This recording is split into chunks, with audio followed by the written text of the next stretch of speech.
Olá, queridos irmãos, sejam todos bem-vindos a mais uma exposição doutrinária da nossa Casa Espírita Fraternidade e que estará nas nossas redes sociais a partir desse momento. Nós iniciaremos então com a irradiação. Vamos então, queridos irmãos, todos juntos então fazer essa irradiação, unindo então os nossos sentimentos e pensamentos e elevando-os ao Pai Criador, a Jesus, nosso Mestre, aos espíritos amigos, e assim mentalizar os nossos lares, pedindo ao Pai Criador que leve luz, paz e harmonia aos nossos lares e aos lares de todos os nossos entes queridos, e também aos lares de todos aqueles irmãos que, nesse momento, necessitam de paz e de harmonia. Que as nossas vibrações de amor também possam chegar até os nossos irmãos abandonados, que perambulam pelas ruas, os nossos irmãos idosos, que se encontram nos seus lares ou nas casas de repouso, as crianças que se encontram nos orfanatos e a todas as crianças também, te pedimos, Pai amado, que dê a cada um deles todo o amparo que eles necessitam.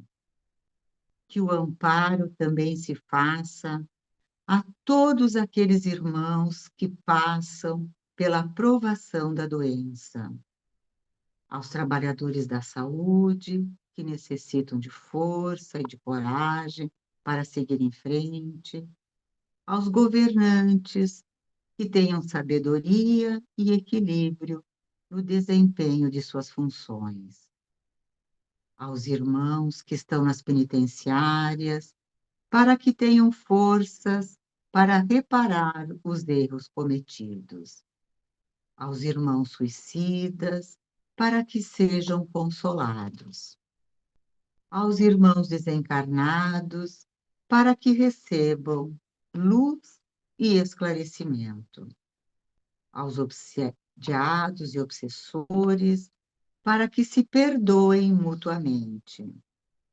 Enfim, Pai amado, que o teu amparo também se faça a todos aqueles irmãos que nesse momento estão passando pela dificuldade, pelo sofrimento, pela dor, pela provação, pela limitação de todas as ordens, nos dois planos da vida, e que assim seja. Saudações, queridos irmãos. Então é com grande alegria que nós estamos aqui hoje para mais um trabalho com vocês, entrando, nos vossos lares. E o tema que nos foi proposto para o trabalho de hoje é o tema ações humanas. E esse tema, irmãos, ele nos leva a pensar ações, né? O que a gente pensa, né? Vamos pensar assim numa introdução. O que a gente pensa quando a gente fala em ações, né? Ações humanas. Então, esse tópico, né? Ele nos remete a pensar em atitudes. Ações, né? No sentido de atitudes. Então, são atos que nós, né? Ações humanas, então, são atos que nós, humanos, fazemos diariamente na nossa rotina de trabalho, na nossa rotina de família, nos nossos momentos de lazer, nos nossos momentos de estudo, né? O que, na verdade, o que acaba acontecendo é que muitas vezes, como são coisas tão corriqueiras, né, do nosso dia a dia, muitas vezes nós não pensamos antes de fazer certas ações.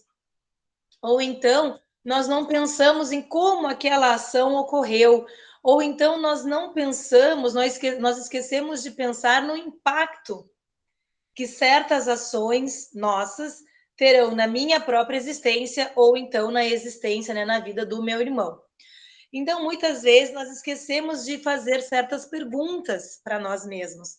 Por exemplo, por que que eu faço certas coisas daquela maneira? Ou então, por que que eu fiz isso em vez de ter feito aquilo? O que que me levou a escolher, e aqui vamos sublinhar a palavra escolher, porque vai ter um link com o nosso tema, né? O que que me levou a escolher este caminho ou aquele outro caminho? Né? Então, muitas vezes nós esquecemos de pensar nisso.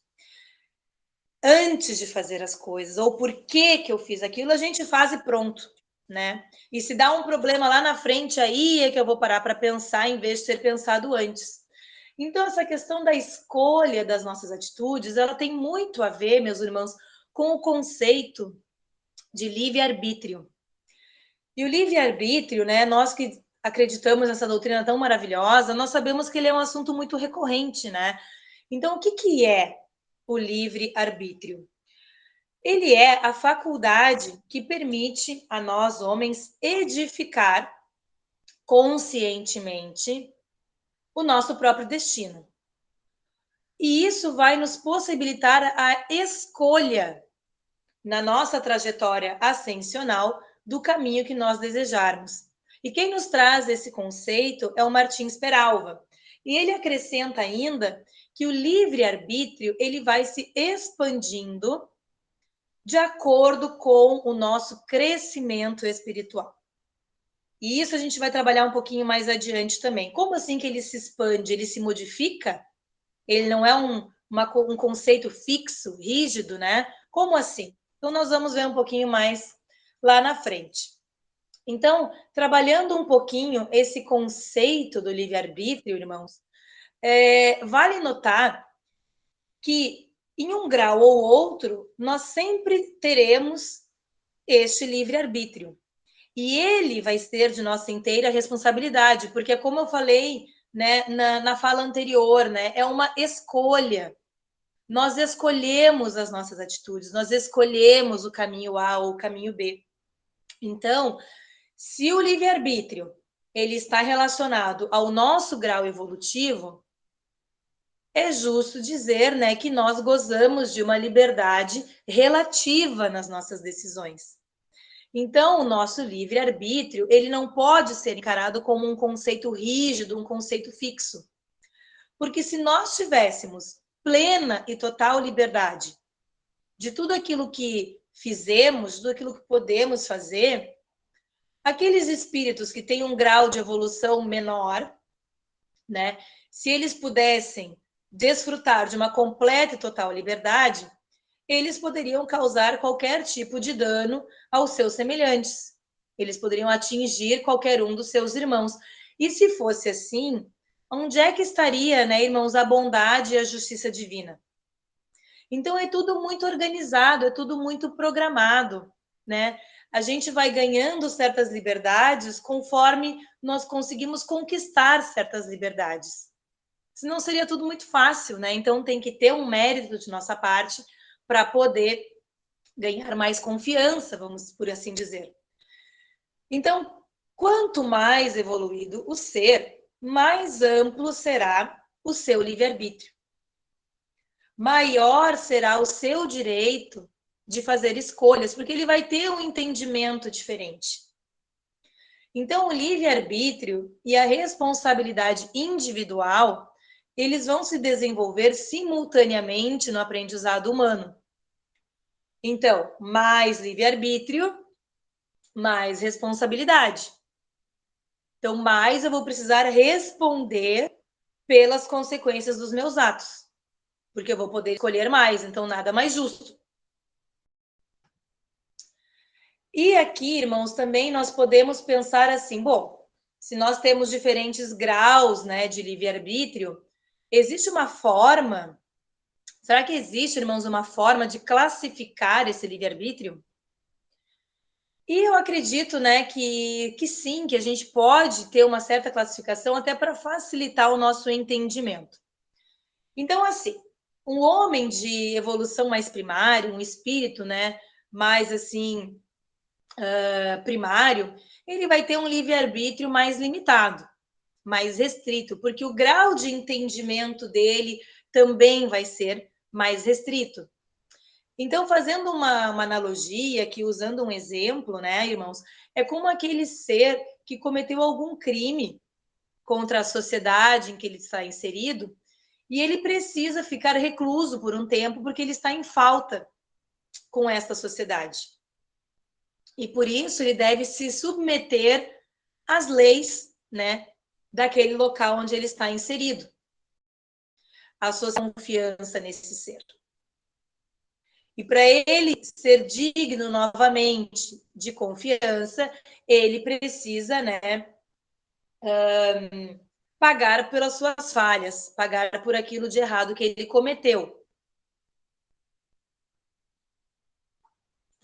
Já, irmãos, aquele homem, né, aquele ser de evolução mediana, ele vai ter ainda restrições, mas ele vai ter menos restrições. Então, trazendo aqui também, né, uma analogia da obra do Martins Peralvo, é como aquele homem que ainda se encontra recluso, mas ele está se disciplinando, ele está aprendendo com os seus erros, ele mostra que está se esforçando no bem, que ele merece um voto de confiança daquela sociedade. E para comparar, para fazer, né, irmão, seguindo a analogia da reclusão, né, que nós usamos no exemplo anterior, é como fosse aquele irmão no regime semiaberto, ele já pode sair, mas ele ainda precisa voltar, né, para aquele regime onde durante a noite ele fica recluso. Ou também nós poderíamos talvez comparar com uma redução de pena, né, aquele irmão que, né, está privado da liberdade, que ele, por bom comportamento, né, por se mostrar melhor, ele tem uma atenuação da sua pena. Esse é o homem, irmãos, de uma evolução mediana. E nós temos também aquele homem, aquele ser que já é evoluído. E esse ser, irmãos, que já é evoluído, ele é aquele ex-sentenciado. É aquele irmão que já está livre novamente porque ele já se corrigiu. Então, as provas, as expiações, a disciplina e os corretivos, né, ao qual esse irmão foi submetido durante o seu tempo de reclusão, foram os responsáveis, né, por mostrar a esse irmão o caminho para uma libertação definitiva. Ele já não está mais em débito com a sociedade, ao contrário, ele já está trabalhando em prol dessa sociedade na qual ele está inserido. Ele já sabe discernir o bem do mal. Ele compreendeu o mal que ele fez, ele já corrigiu esse mal e ele adquiriu esse conhecimento para saber fazer melhores escolhas no futuro. Então, esse irmão, ele vai gozar de uma liberdade maior, ou trazendo para o nosso assunto, ele vai ter mais liberdade de escolhas, ele vai ter um livre-arbítrio maior. Então, irmãos, o resumo aqui é que não existem atalhos. Todos nós teremos que trilhar o nosso caminho através das nossas escolhas, que vão ser melhores ou piores, de acordo com o grau de conhecimento e evolução que eu já adquiri. Então, irmãos, para nós termos uma boa colheita, nós temos que saber semear o melhor que pudermos. E para que nós saibamos semear bem, nós precisamos, né, estudar, nos melhorar, buscar seguir o Evangelho de Jesus, buscar Jesus como nosso modelo e guia, para que nós tenhamos uma boa semeadura. E aqui, irmãos, segundo a doutrina, né, segundo o Espiritismo, é através do livre-arbítrio que a alma fixa, né, ou que a alma traça o seu destino. Ela vai preparar as suas alegrias ou as suas dores. Então, irmão, é aquilo que nós falamos, né, sobre a semeadura.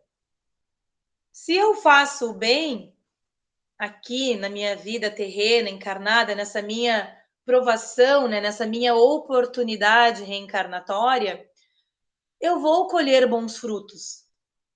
Seja ainda dentro desta mesma encarnação, seja após o meu desencarne, eu vou estar trilhando, eu vou estar semeando no bem. E eu vou, mais cedo ou mais tarde, colher esses frutos. Então, irmãos, o destino, ele é resultante através das vidas sucessivas, né? Então, através das nossas próprias ações e das nossas livres resoluções ou decisões. E a liberdade e a responsabilidade, elas são correlativas no ser e elas aumentam conforme aumenta o nosso grau de elevação. Então, nós temos uma relação diretamente proporcional, né? Entre liberdade e responsabilidade, livre-arbítrio, no caso, né? E grau evolutivo.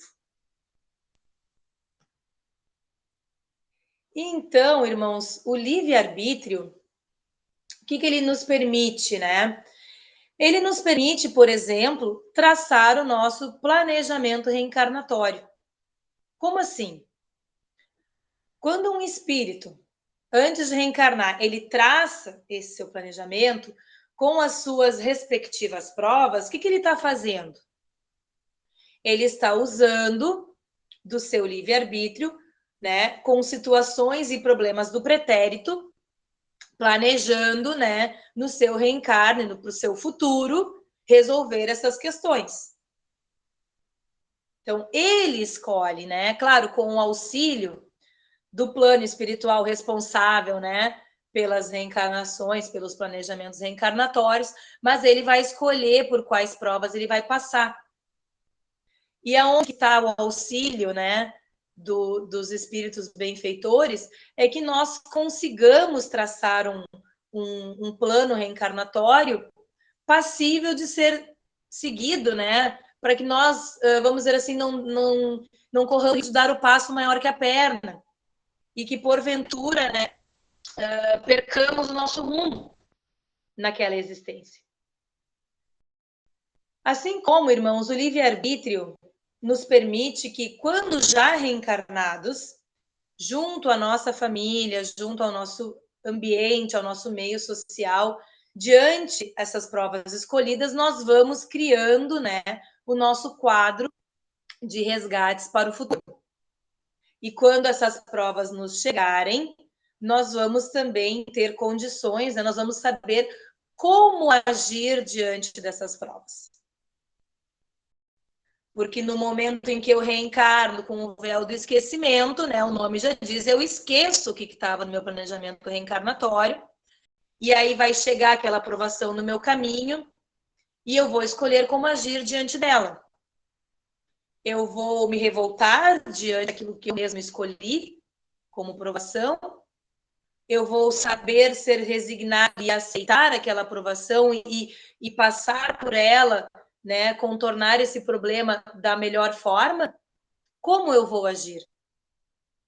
É uma escolha minha.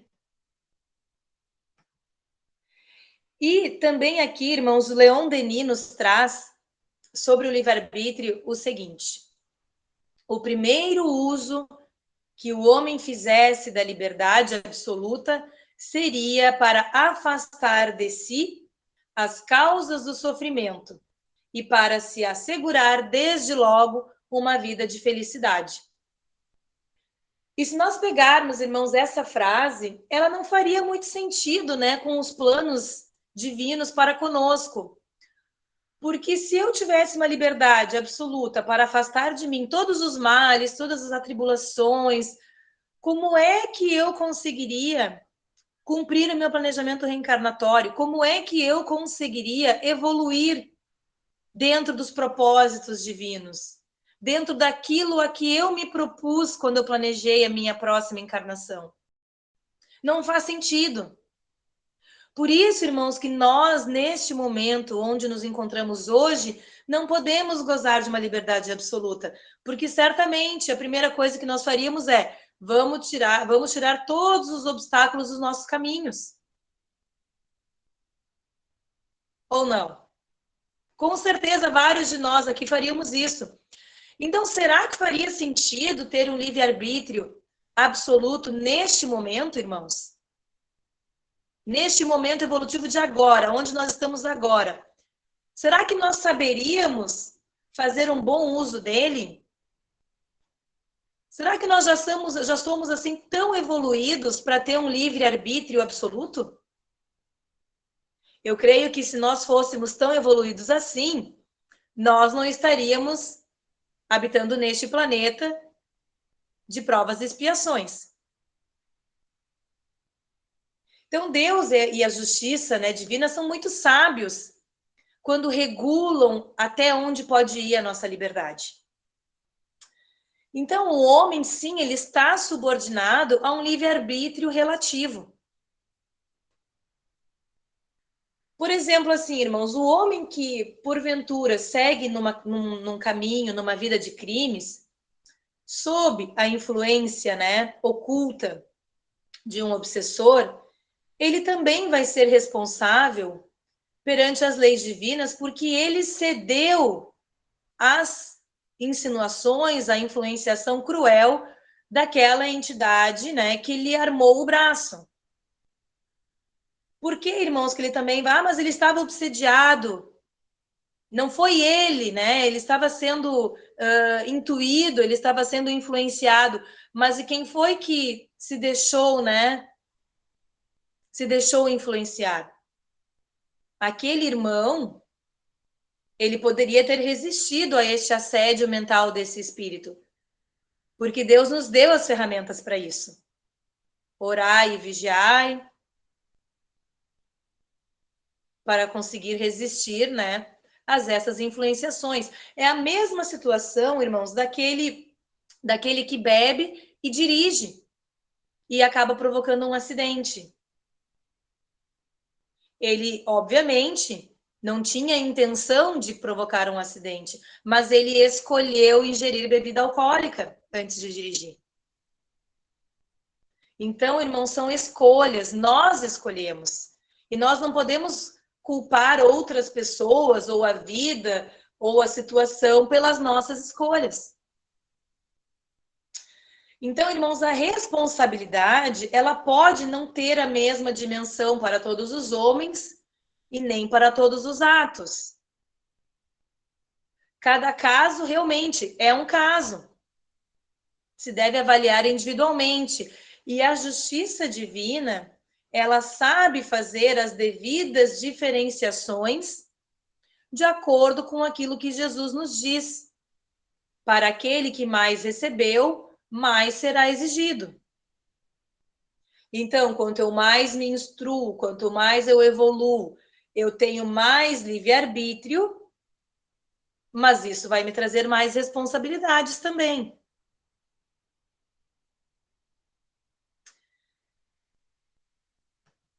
Então, irmãos, para trazer muito para uma reflexão nossa, né?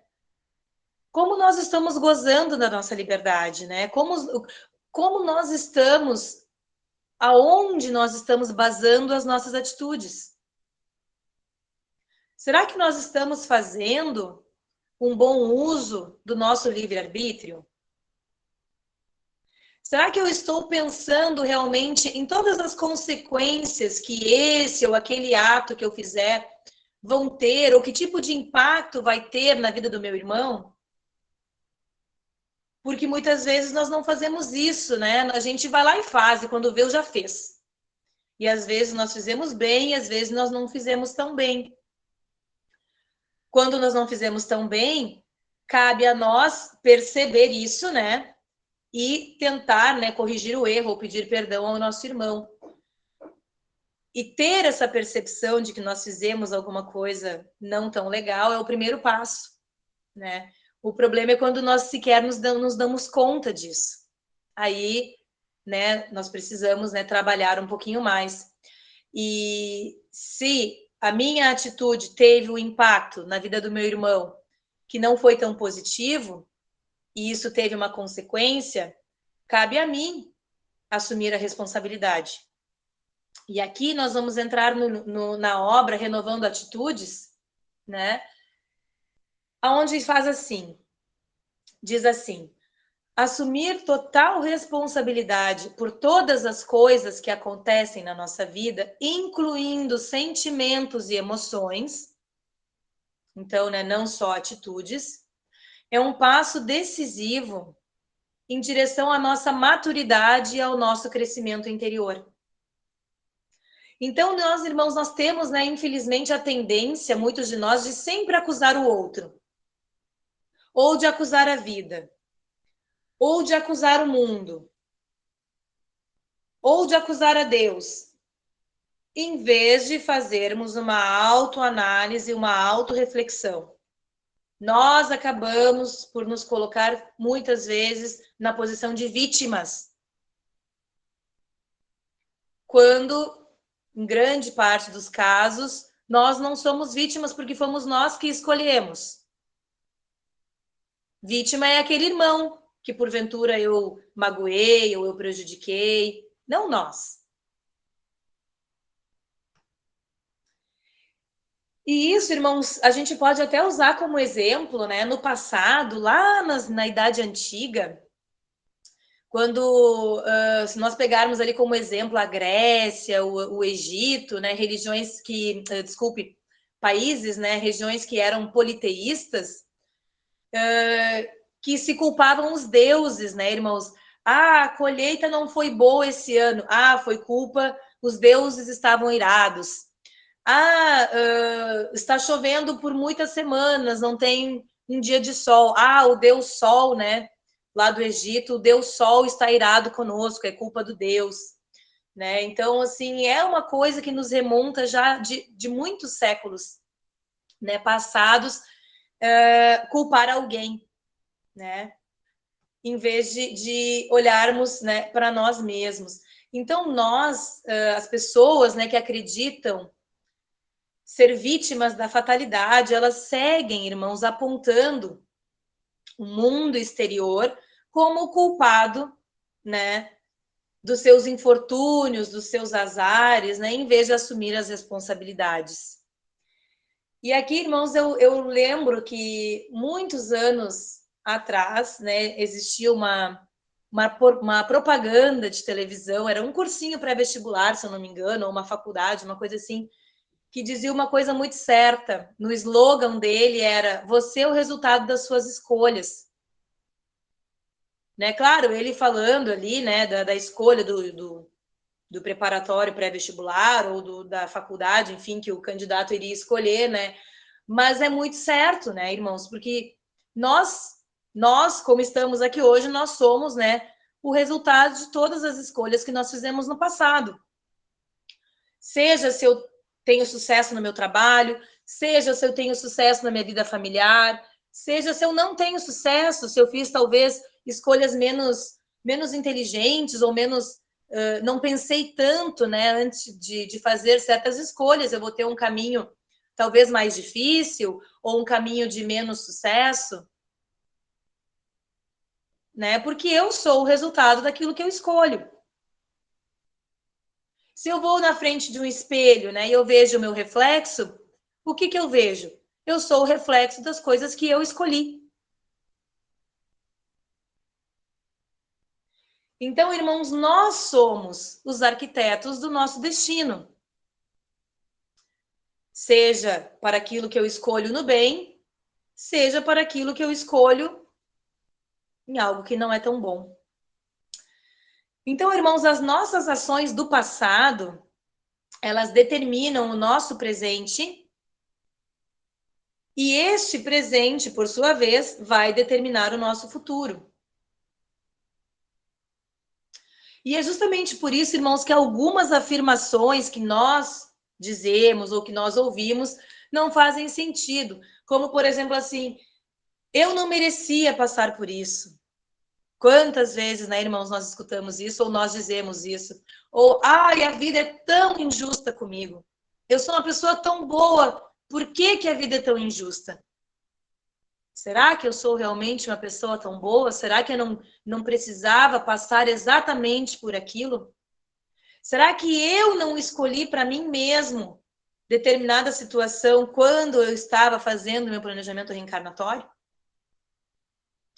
E aí, irmãos, é como eu falei anteriormente, a forma como eu irei me comportar perante essas situações, a forma como eu irei agir, ou as escolhas que eu farei, é que irão determinar o meu futuro.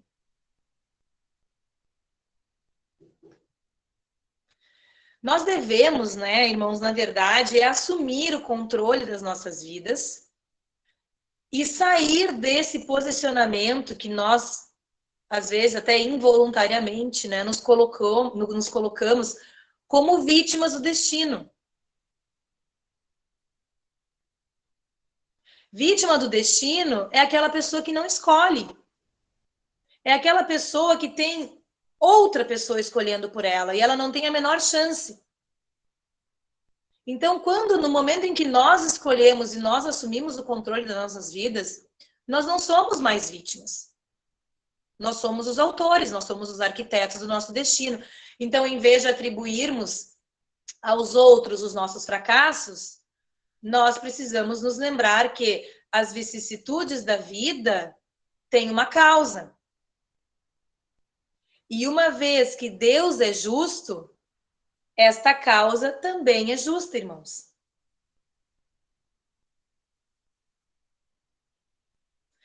E se nós estamos cientes de que a nossa vida real, a vida verdadeira, é a vida no plano espiritual, nós vamos entender que este sofrimento terreno de agora, ele é apenas um pontinho, um grãozinho de areia no infinito vindouro que nós vamos ter de possibilidades e oportunidades no bem.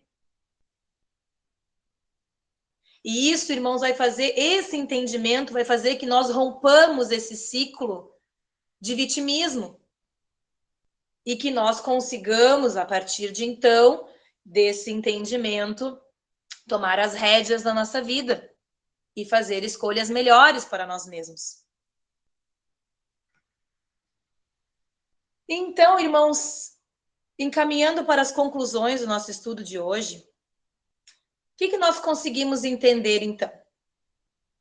Que o homem não é absolutamente livre, plenamente, 100%. Nós também podemos concluir, irmãos, que o homem não é indiferente e sem vontade. Porque nós temos as nossas vontades e as nossas, vamos dizer assim, os nossos pensamentos para saber escolher. O homem não é exclusivamente produto do meio. Então, não é porque ele está num ambiente, vamos dizer assim, de criminalidade, por exemplo, que ele vai ser obrigado a seguir aquele mesmo caminho. Então, ele não é um produto do meio, ele tem o poder de escolher. Um dia, irmãos, no curso do milênio, o nosso livre-arbítrio, ele irá se harmonizar plenamente com a verdade total, com as deliberações superiores. Porque nós vamos, né, buscando conhecer cada vez mais, nos instruir cada vez mais até esse dia chegar. E quando esse dia chegar, irmãos, nós, né, saberemos executar com fidelidade tudo aquilo que o Mestre Jesus nos deixou, nos ensinou. E nesse dia, irmãos, ainda por mais distante, né, que ele esteja, nós diremos, né, com o apóstolo da gentilidade, não sou eu quem vive, mas é o Cristo que vive em mim. Então, irmãos, para encerrar esses minutos de estudo de hoje, fica o meu convite para mim mesma, para nós todos, para que façamos o melhor uso possível desse nosso livre-arbítrio. Que nós saibamos, que nós consigamos refletir melhor e mais antes de tomar essa ou aquela decisão. E que ao nos melhorarmos, ao nos instruirmos, ao estudarmos mais sobre a doutrina e todos os conhecimentos que ela nos traz, que nós consigamos, pouco a pouco, encarnação após encarnação, que nós consigamos nos aproximar dos ensinamentos que Jesus nos deixou. Porque, com certeza, quando nós formos capazes de fazer isso, nós estaremos fazendo o melhor uso do nosso livre-arbítrio. Então, irmãos, como está o seu livre-arbítrio? Que uso você está fazendo dele? Que uso eu estou fazendo dele? Ficam essas palavras, então, para a nossa reflexão. Eu agradeço muito pela companhia de vocês e até uma próxima oportunidade. Que assim seja. Então, queridos irmãos, vamos encerrar as nossas atividades de hoje e vamos agradecer, então, ao nosso Pai Criador pelos momentos de aprendizado que tivemos nessa noite, pelas reflexões, pelos esclarecimentos, e vamos pedir também que Ele nos dê força e coragem para colocarmos em prática esses ensinamentos. Que a luz do Divino Mestre nos envolva a todos, hoje e sempre. Que assim seja.